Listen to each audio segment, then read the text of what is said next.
오늘 말씀은 그날과 그때는 이라는 제목입니다. 무슨 얘기가 될까요? 32절부터 본다는 얘기가 되겠죠. 32절 보면은 그러나 그날과 그때는 아무도 모르나 하늘에 있는 천사들도 이렇게 시작을 하는데, 그날과 그때라는 제목으로 재림의 신비라는 큰 주제로 함께 이야기를 나누겠습니다. 이 신비 속에 담긴 하나님의 기쁘신 뜻, 또 우리의 마땅한 반응이 어떠해야 되는지 함께 생각해 보면서 주님 오시는 그날까지 끝에 보면 이제 깨어 준비할 수 있는 그런 지혜로운 성도가 되는 우리가 그런 마음까지 우리 가운데 있었으면 좋겠습니다.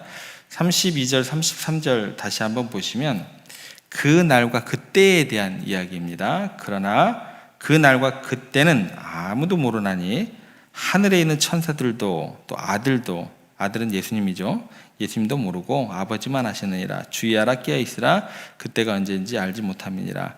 지금 예수님께서 하시는 말씀이 뭐냐면, 앞에서 이야기한 모든 징조들이에요. 우리가 지금까지 계속 살펴봤던 그 모든 징조들은 다 일어납니다. 일어나겠지만 그날과 그때는 아무도 모른다.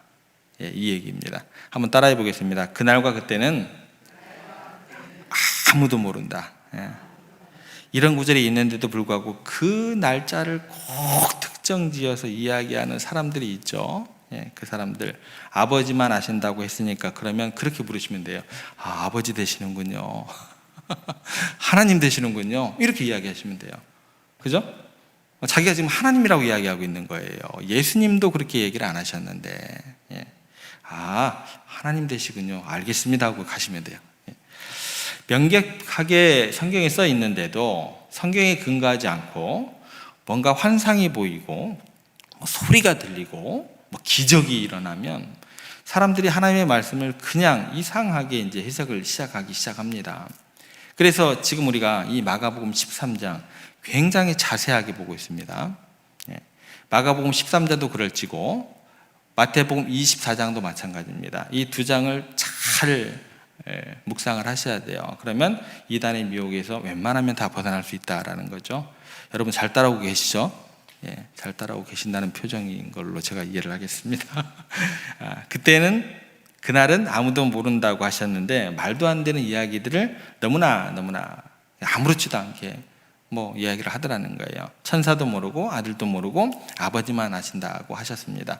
그렇다면 이런 생각이 들어요. 왜 하나님께서는 왜 재림의 시기를 우리에게 알려주시지 않으시고 또 예수님에게도 알려주시지 않고 혼자만 알고 계실까? 여기에 이제 그 질문에 대한 답을 찾아 나가야 됩니다. 세 가지 굉장히 중요한 이유, 하나님의 깊은 뜻과 경륜이 여기에 담겨 있다는 거, 세 가지입니다. 그 첫 번째는 뭐냐면, 재림의 시기를 우리들에게 가르쳐 주지 않으신 이유는 하나님의 자비하심이 극적으로 표현되기 때문에 그래요. 그날과 그때는 아무도 모른다, 아버지만 아신다라는 말씀은 하나님의 아버지의 마음이 어떠하신지 우리에게 드러내는 거예요. 재림의 시기가 계속 연기되고 있는 것은 하나님의 자비와 인내하심 때문에 전적으로 주어지는 결과입니다. 하나님께서는 단 한 사람이라도 더 구원받기를 원하시고 단 한 영혼이라도 더 회개하고 돌아오기를 기다리시기 때문에 그래요. 그래서 베드로 후서 3장 9절 말씀에 이걸 이렇게 이야기를 해줍니다. 주의 약속은 어떤 이들이 더디다고 생각하는 것 같이 더딘 것이 아니라 오직 주께서는 너희를 대하여 오래 참으사 아무도 멸망하지 아니하고 다 회개하기에 이르기를 원하시느니라 이렇게 말씀되어 있어요. 여러분, 흔히 우리가 이렇게 접근을 합니다. 이거에 대해서 아이들이 잘못했을 때 너 셋 동안 이거 빨리 고쳐놔, 바꿔, 셋 동안 어떤 것들 해 라고 이야기를 합니다. 그래 놓고 어떻게 돼요? 하나, 둘, 반에 반, 셋 언제 할 거예요? 그죠? 우리가 그래요. 셋은 언제 하는 거예요? 이게 하나님 아버지의 마음이라는 거예요. 요한계시록에 예언되어 있는 걸 보면 꼭 이런 하나님의 마음이 그대로 드러나게 됩니다. 7가지 재앙, 7가지 그릇 재앙, 나팔 재앙, 막 이런 것들이 쏟아져 나와요. 그런데 신기하게 이제 6개가 딱 지나고 나면 뭐 해야 돼요? 마지막 7번째 재앙이 탁 돌아가지고 끝나버려야 돼요. 근데 그 재앙이 가기 전에 갑자기 배경이 바뀌어요. 땅에 있는 재난 이야기가 쫙 깔려서 진행이 되다가 갑자기 천상의 아름다운 이야기가 나오다가 갑자기 7번째 재앙이 탁 나오면 이제 사람들이 긴장감이 쫙 그러죠. 그죠? 야, 이제 드디어 7번째 재앙이 오겠다라고 우리는 생각을 해요. 그런데 그 안에 또다시 7가지가 또 들어가요. 그리고 또다시 7가지가 또 시작이 되는 거예요. 이거 뭐지? 그리고 또 기다려요. 그럼 6개가 쭉 진행이 되죠. 야, 이제 드디어 7째가 왔다. 야, 끝났다 하고 딱 이제 긴장감이 오르고 이거 어떻게 될까 막 두근두근 하는데 어떻게 또 들어가요. 예. 그러니까 마지막 6째가 진행이 되고 이제는 끝나는가 싶은데 이제는 7번째 재앙이 내려야 되는데 안 내리고 또 다른 6가지가 또 펼쳐지게 됩니다. 그러니까 계속해서 뭔가 다른 기회를 또 다른 기회를 주고 싶은 것이 누구의 마음이세요? 하나님 아버지의 마음이다라는 거예요. 다시 말해서 아무도 알 수 없다라는 것은 무슨 말이냐면 얼마든지 유동적이 될 수 있다는 거예요. 누구 마음대로? 하나님 마음대로. 예. 그래서 하나님께서 지금 마음이 힘드신 거예요. 그래서 암흑의 회개할 때 기다리자. 야, 저 조목사 저거 회개할 때까지 기다려. 저 녀석 또 잘못하고 있네. 암흑의 장로 또 암흑의 권사 또 죄 짓고 있네. 회개할 때까지 기다리자. 이런 겁니다. 그러니까 늘 주님은 우리가 한 명이라도 더 돌아오기를 기다리시고 그래서 우리 주님의 재림이 계속 연기된다는 느낌을 누구는 받아요? 우리는 받아요. 재림의 날짜를 확정하지 않으심으로써 하나님께서는 모든 인류에게 회개하고 구원받을 수 있는 기회를 계속해서 열어두고 계신다라는 거예요. 이 지연이 하나님의 게으름이나 무능함이 아니라 뭘로 이해가 돼야 돼요? 긍휼하심, 용서의 확장, 이걸로 여러분들은 이해하셔야 돼요. 그러면 이렇게도 접근할 수 있습니다. 어떤 나쁜 놈이 뭔가를 잘못했을 때 아무런 어려움이 그 사람에게 없어요. 그러면 그 사람이 정말 착하게 산 거예요? 아니죠. 그 사람이 잘못이 흘러넘쳐요. 부정할 수 없지만 오히려 하나님의 사랑이 그 가운데 더욱더 크게 작동을 하고 있다는 거예요. 그만큼 그 사람에게 대해서 더욱더 크고 깊다는 뜻이 되는 거예요. 정말 불쌍하게 여긴다라는 거예요, 그 사람을. 그래서 우리가 살아가고 있는 이 시간은요, 하나님께서 우리에게 주신 은혜의 시간이 되어야 되고 복음 전파의 시간이 되어야 함을 기억하셔야 됩니다. 하나님의 기다리심이 있어야 이게 우리의 뭘로 다가오는 줄 아세요? 그게 우리의 구원이 되는 거예요. 이 시간이 우리에게 주어진 마지막 사명의 기회가 되는 거예요. 그래서 우리는 이 은혜의 시간을 낭비하지 말고 주님께로 돌아오지 않는 영혼들을 위해서 간절히 기도하고 더욱더 복음 전파에 힘써야 될 것이다 라는 걸 기억하시기 바랍니다. 두 번째 이유는 이겁니다. 그날과 그때를 하나님만 아시는 두 번째 이유는 시간은 오직 하나님의 절대적인 주권에 속해 있기 때문에 그래요. 인간은 시간을 절대로 조절하거나 통제할 수가 없습니다. 천사도 아들도 모르고 아버지만 하신다라는 말씀은 모든 시간의 흐름과 종반이 오직 하나님의 영역에 속한 것임을 선언하는 거예요.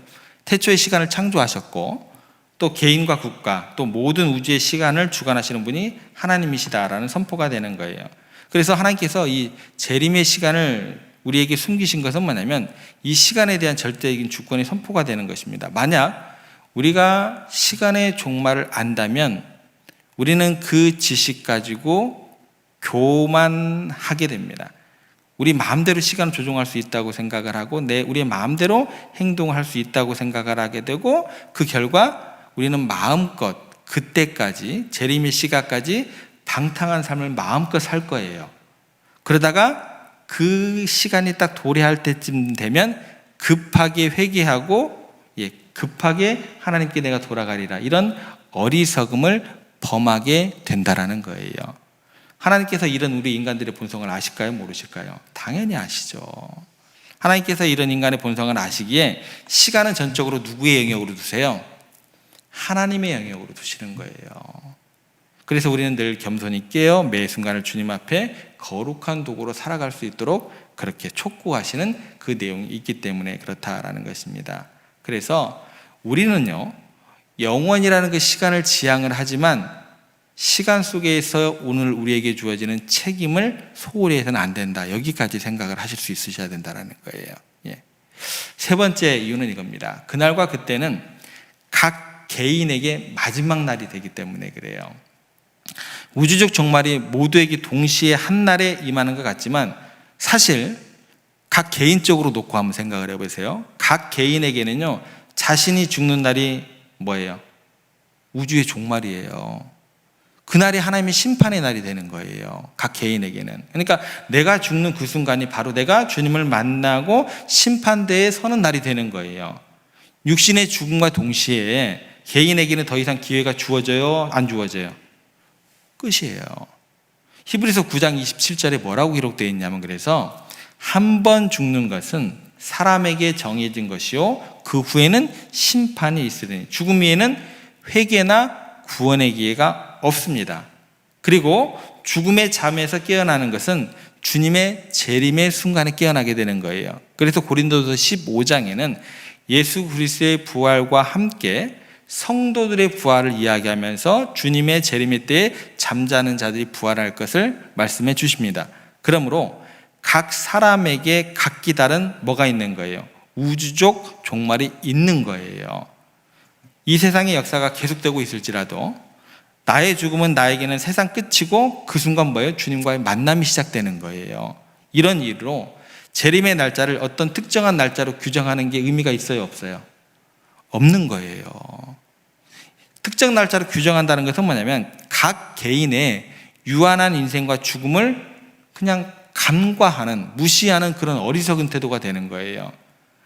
이렇게 접근하시면 됩니다. 어떤 한 사람이요, 특정 목적지에 가기 위해서 기차를 탔어요. 근데 기차를 탔는데 기차의 최종 목적지의 도착 시간만 알려고 하고 정작 내가 어디에 내려야 될지, 내 자신의 삶의 여정이 언제 끝날지에는 무관심한 것 같고 같아지는 게 되는 거예요. 우리는 기차가요, 언제 종착역에 도착하는지 보다 내가 언제 기차에서 내려야 하는지 더 관심을 가지라는 이야기가 되는 거예요. 그래서 우리가 살아가는 매 순간은 우리의 마지막 날이 될 수 있다는 경각심을 가지고 살아야 합니다. 이걸 뭐라고 하냐면 종말론적 신앙이라고 이야기를 해요. 우리 기독교 신앙에서 절대 놓치지 않아야 될 신앙 가운데 하나입니다. 이 깨달음이 우리에게 매 순간을 소중히 여기고 하나님 앞에서 후회 없는 삶을 살아가도록 우리들에게 강력하게 동기부여를 하는 신앙이 되는 것입니다. 그래서 복음이라는 것은 여러분 단순히 나중에 미래에 대한 약속이 아니에요. 오늘 우리의 삶을 변화시키는 능력이 되어야 된다라는 게 이게 복음입니다. 나중에 죽어서 천국 간다. 그건 당연하다니까요. 예. 당연해요. 복음이라는 것은 지금 내 삶의 자리를 변화시키는 능력이 될 때 더욱더 우리의 삶에 날마다 기쁨으로 하나님과 동행할 수 있는 그런 삶이 되는 거예요. 우리가 오늘 복음으로 살아갈 때 종말론적인 삶은요, 추상적인 미래가 아니라 지금 여기에서 살아있는 오늘이 되고 현실이 되는 겁니다. 우리가 오늘을 살아가면서 영혼을 바라보면서도 오늘을 충실하게 살아가야 된다라는 것 오늘 기억했으면 좋겠습니다. 결론적으로 재림의 날짜를 아는 것은 무슨 얘기가 되냐면 하나님의 자비를 무시하는 것이 되는 거죠. 그죠? 그거 알려고 하면 우리가 하나님의 자비를 철저히 무시하고자 하는 결과가 된다라는 거예요. 두 번째, 하나님의 시간에 대해 감히 인간이 재단하려고 하는 교만이 되는 거예요. 세 번째, 자신의 유한한 인생을 망각하는 어리석음이 되는 거예요. 이런 것들을 감수하고 재림의 시기를 알려고 하는 사람들, 성경에 기록되어 있으면서도 내가 꼭 하나님이 되고자 하는 사람들이 굉장히 많다라는 것, 우리도 경각심을 가져야 할 것 같습니다. 그래서 예수님께서도 뭐라고 이야기를 하세요? 나도 모른다. 하나님만 아신다. 그렇게 말씀을 하셨습니다. 이것이 우리가 가져야 할 겸손한 믿음의 자세가 됨을 기억하시기 바랍니다. 그러므로 우리는 재림의 신비 속에 담긴 하나님의 무한한 자비, 시간에 대한 모든 것에 대한 절대적인 권능과 주권을 인정하고 이러한 신비 때문에 주님께서 우리에게 이렇게 명령하십니다. 주의하라, 깨어있으라, 그때가 언제인지 알지 못함이라. 우리가 개인의 종말이 언제일지, 인류의 최종 종말이 언제일지 모르기 때문에 우리가 항상 깨어있는 삶을 살아야 합니다. 노아 시대의 사람들이 홍수가 나기 전까지 먹고 마시고 장가들고 시집가다가 홍수로 다 멸망한 것처럼 우리가 그런 길을 가면 안 되겠죠. 우리가 방심하지 않고 늘 영적으로 깨어 있어야 함을 기억하시고, 깨어 있는 삶은 주님과 친밀한 교제를 의미하는 것이고, 죄악을 멀리하고 의를 행하는 것이고, 주님의 이웃들을 향하여 복음을 증거하고 그들을 사랑하는 삶임을 기억하시기를 바랍니다. 우리가 알지 못하는 그날을 기다리며 매일을 마지막처럼 사는 것, 이것이 우리의 믿음의 삶이 되기를 소망하고, 주님 재림이 다시 오는 징조들이 우리 시대에 분명히 나타나고 있음을 느끼실 때 그 재림의 시기가 연기됐다고 있다는 것은 주님의 은혜와 자비 때문임을 기억하시고, 그 재림이 오지 않음을 통해서 우리가 주님께 불평불만하기보다도, 또 날짜를 정하는 이단의 미혹에 빠지기보다도 대신 주님께서 주신 진리의 말씀을 붙들고 늘 깨어 기도하며 주님 오시는 그날까지 충성스럽게 우리에게 주어진 삶의 자리를 감당하는 정말 말씀 위에 굳게 선 지혜로운 성도들 되시기를, 오늘 하루의 삶이 되시기를 주님의 이름으로 부탁을 드립니다.